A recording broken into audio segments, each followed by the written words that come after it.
Evening, guys. I'll tell you what, this build has been the bane of my existence. I've had problem after problem after problem. I'm not really happy with where I'm at, and it's such a simple kit, but yet so difficult.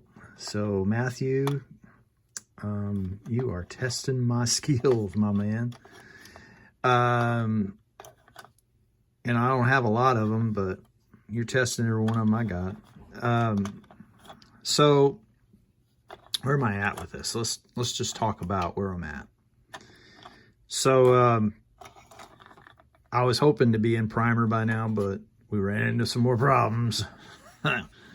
So I smoothed this out. So I put some plastic in here, and then I filled with super putty or super glue, my super putty. And the marks that you see is actually the filler. I use this as a filler.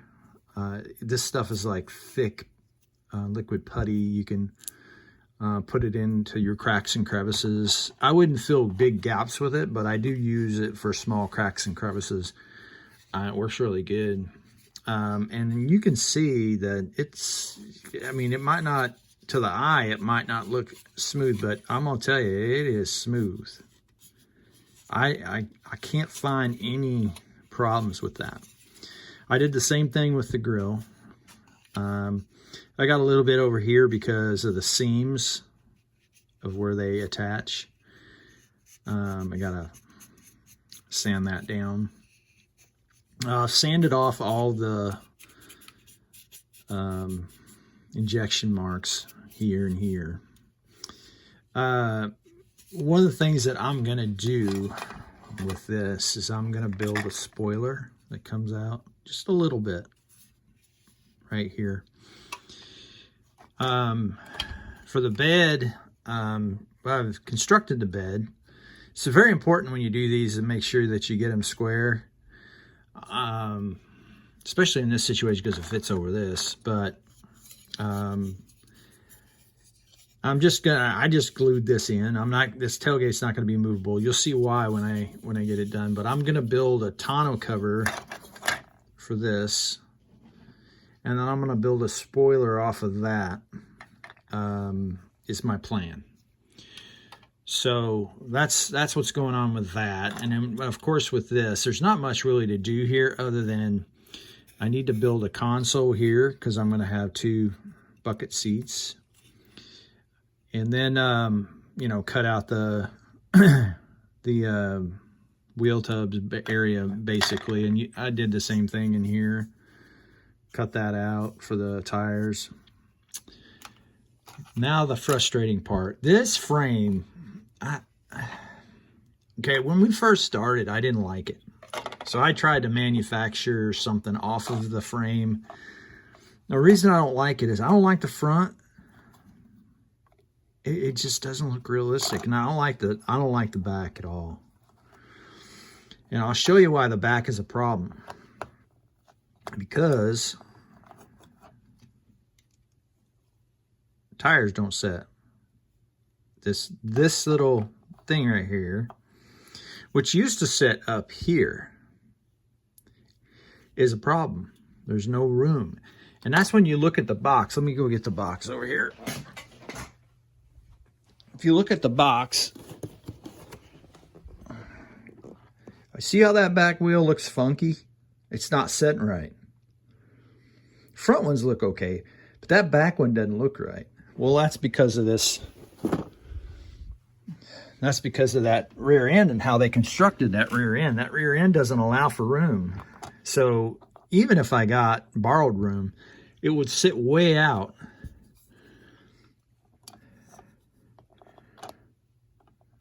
Like that. And I can promise you that's not what we're looking for. We're looking for that. I want it to set in the wheel well, down. And I might have to even hog out some more, because that's not even as low as I want to go. So if you set it just on the area that I hogged out, that's not low enough, in my opinion. So I think what I'm gonna have to do is I'm gonna have to take the Jason route and go to Mr. Iceman and buy his aftermarket frame. I traced, this wheel tub came off of the 66 Nova. And basically I just cut it off and sanded it down, and then I sanded the ribs off, and then I used that as my template to basically whittle that out. But I'm going to tell you, we've got some work to do, and now we're looking at not making the deadline, but I'm on a crunch, and I got a week off after Christmas, so I could really get a lot done. But this is definitely not what we're looking for. This frame, you can make it work, but making that work takes a lot of ingenuity and a lot of work. That's why you see a lot of guys use different ideas on how to work with it. But it's just, to me, this is not a very well constructed rear end. I just don't like it. So I know other people are going to have their opinions, and I'm sorry if I offended anybody with that negative opinion of that, but we'll work with it. We'll come up with a different plan, and I'll move forward with it. I got a little mail call today. I wanted to call out. Got my Christmas card from old Tom. Thanks a lot, old Tom. I appreciate that. Very courteous of you. Think of us around Christmas. And I contacted Matthew at mcvproducts.net. He sells ProTech.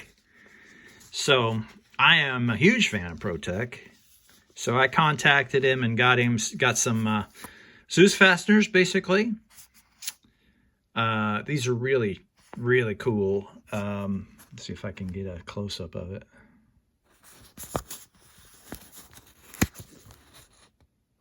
Really good detail. And then they have my favorite distributor, aftermarket distributor. These are really nice. And in case you didn't know, Iceman Collection sells them too. So we've got several people in the community are starting to sell it. And, you know, if you're new to ProTech and you haven't used ProTech before, give ProTech a call. Charlie is owner of ProTech. And Charlie, when I called him, I had a ton of questions. I'd never used aftermarket products before I called Charlie. And he was really helpful. He told me what size of wire to get or what size of fuel line to get for certain things, for certain uses. And he told me what size of fittings to get. Any questions you have, Charlie is really helpful. You know, you'll call him and it'll go to his voicemail, but he'll call you right back. At least that's been my experience with him. So great product, great guy. Can't go wrong with ProTech. ProTech is very realistic. They have some of the best fuel lines, the braided lines. There's nobody better than him. So, all right, guys. I think that's it. I do have a build buddy with me today. That's Miss Zoe. She builds behind me, sits in my chair with me. Everybody have a good evening, and I'll see you on the next update, guys. It's Terry. I'm out.